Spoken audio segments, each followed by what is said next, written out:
Abatuuze b'oku kyalo Wassozi mu gombolola y'Enkozi mu disitulikiti y'Empigi Mawokota balabika temba atali musasulire omuvubuka ategerekeseeko erya Bukenya lyokka ng'atemera mu myaka nga 25 bwasangiddwa ng'ali bukunya ku kijja ky'omutuuze. Omusajja ono asangiddwa ku ssaawa 11 ez'okumakya ng'azina nga bwe yeetooloola ekijja.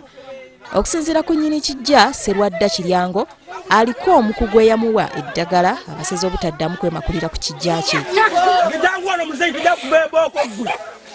Sserwadda agamba nti abasezi baludde nga batawaanya ekyalo kyabwe nabo kye baava babasalira amagezi. Ffe twakola dde eddagala lyaffe omuntu ajjawo ntumukwatirawo kubanga ono wenzaalibwa wali jjajja ng'azaala nnyabo wali jjajja ng'azaala ani yenna ali wano.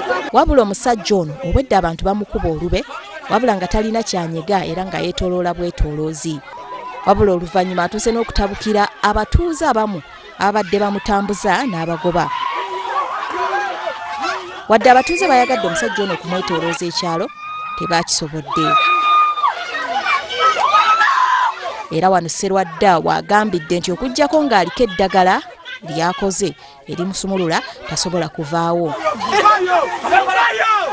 Engeri gy'abadde tasobola kuvaawo abantu beesombodde okuva ebule n'ebweya okwerabira ku kyetere n'okumanya omuntu aludde ng'abasuza ku budde. Twagala bakomye okususeranga buli lunaku oyafuuka ekyokulabirako abasezi bonna we bali bakitegeere tujabonereza.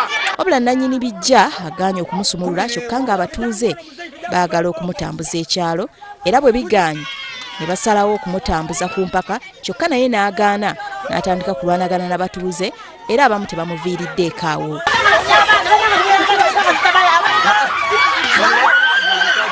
Wabula oluvannyuma taata w'omuvubuka ono azze n'amutwala ku poliisi y'e Buwama.